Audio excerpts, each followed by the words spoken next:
بسم اللہ الرحمن الرحیم۔ وسیم عباسی آپ سے مخاطب ہوں۔ کشمیر ٹی وی کے لیے یہ میرا دوسرا ویلاگ۔ پہلے ویلاگ میں کشمیر کا مختصراً تعارف پیش کیا تھا۔ آج کی ویلاگ میں ہم کشمیر ایشو کو جاننے کی کوشش کریں گے۔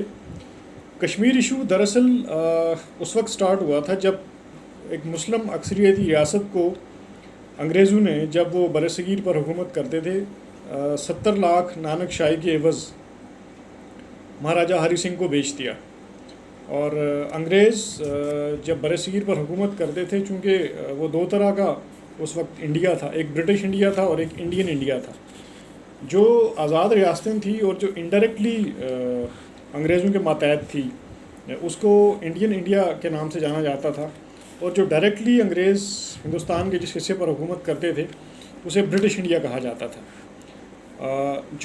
جب انگریزوں نے یہ تقسیم کی، ہندوستان کو دو حصوں میں تقسیم کیا، یعنی بھارت اور پاکستان وجود میں آئے 1947 میں، تو اس وقت ان آزاد ریاستوں کو، جن کی تعداد تقریباً 565 کے لگ بھگ تھی، جن میں کلات کی ریاست تھی، سوات کی ریاست تھی، اور ریاست بھاول پور جو عباسیوں کی ریاست تھی، نواب صادق خان عباسی کی، اور اس طرح کی بہت سی ریاستیں تھیں، جونو گڑھ کی ریاست تھی۔ جو مسلم اکثریتی ریاستیں تھیں وہ پاکستان کے ساتھ آئی، اور جو ہندو اکثریتی ریاستیں تھیں انہوں نے انڈیا کے ساتھ شامل ہونے کا فیصلہ کیا۔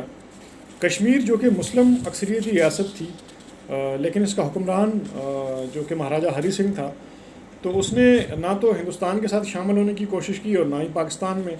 اس نے آزاد سٹیٹس کو برقرار رکھنے کا ارادہ کیا، لیکن کچھ ہی عرصے میں مہاراجہ کو یہ محسوس ہوا کہ کشمیر جو ہے وہ آزاد ریاست کی حیثیت سے نہیں رہ سکتی، تو اس نے ایک معاہدہ کیا جس کو اسٹینڈ اسٹل ایگریمنٹ کا نام دیا۔ اس معاہدے کی آفر مہاراجہ ہری سنگھ نے پہلے پاکستان کو دی، اور یہ بھی کہا جاتا ہے، کچھ تاریخ کی کتابوں میں لکھا ہے کہ 1947 میں مہاراجہ نے پاکستان کا پرچم تیار کروایا، اور اس پرچم کو مہاراجہ کی فوج نے اور مہاراجہ ہری سنگھ نے سلامی دی، اور مہاراجہ جو ہے وہ پاکستان کے ساتھ ریاست کشمیر کو اسٹینڈ اسٹل ایگریمنٹ کے تحت شامل کرنا چاہتا تھا، یعنی کہ کچھ اس معاہدے کچھ اس طرح سے ہوں گے کہ کچھ امور جو ہے وہ پاکستان کے ساتھ الحاق ہوگا، اور کچھ معاملات میں ریاست جموں کشمیر آزاد اور خود مختار رہے گی۔ تو وہ اسٹینڈ اسٹل ایگریمنٹ کا جو معاہدہ تھا وہ پاکستان نے قبول کیوں نہیں کیا، یہ اس راز سے پردہ اٹھنا چاہیے۔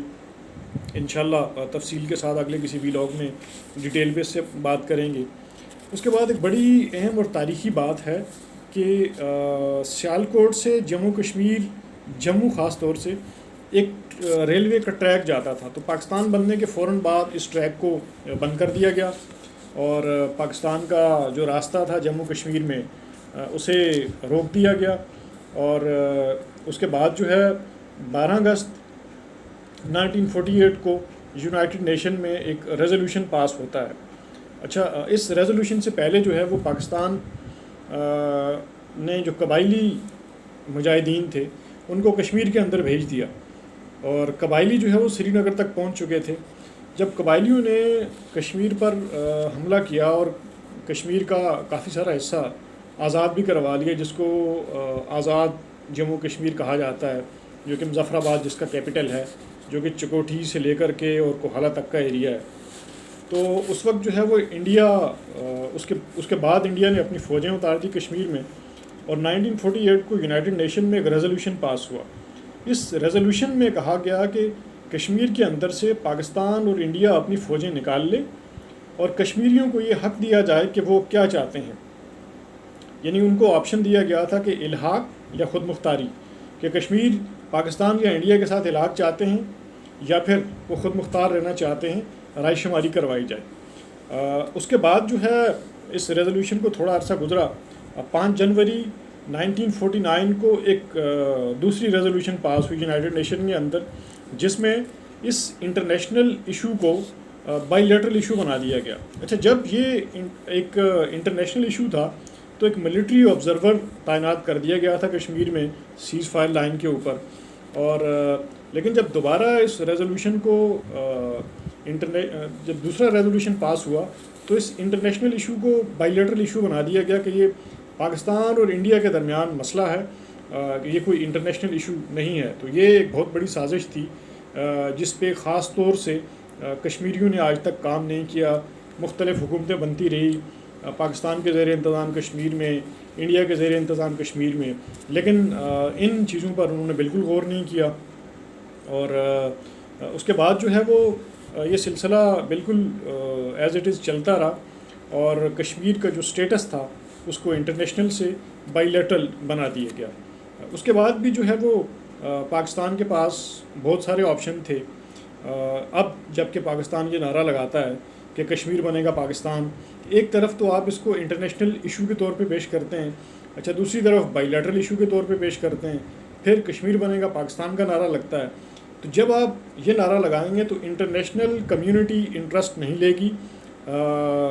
اگر یہ انٹرنیشنل ایشو رہے گا تو دین جو انٹرنیشنل کمیونٹی ہے وہ اس میں انٹرسٹ لے گی. یہ تو بائی لیٹرل ایشو ہے تو دین انٹرنیشنل کمیونٹی کو اس سے کوئی سروکار نہیں ہوگا. اس کے بعد پاکستان اور انڈیا نے بے شمار جو ہے وہ معاہدے کیے، جن میں شملہ معاہدہ ہے، تاشکند معاہدہ ہے. ان کی تفصیلات ہمیں پتہ ہونی چاہیے کہ وہ ان معاہدوں میں کیا طے کیا گیا. کہ جب انڈیا اور چائنا کی 1962 کی جنگ ہوئی تھی، اکسائی چین انڈیا سے چائنا نے چھین لیا، تو اس وقت پاکستان نے ایک دفاعی معاہدے کی پیشکش کی تھی انڈیا کو. تو یہ وہ سارے مسائل ہیں کہ جہاں سے کشمیر ایشو مزید الجھتا گیا، اور آج 73 سال گزرنے کے باوجود کشمیر کا ایشو وہیں کا وہیں کھڑا ہے. تھینک یو، بہت شکریہ.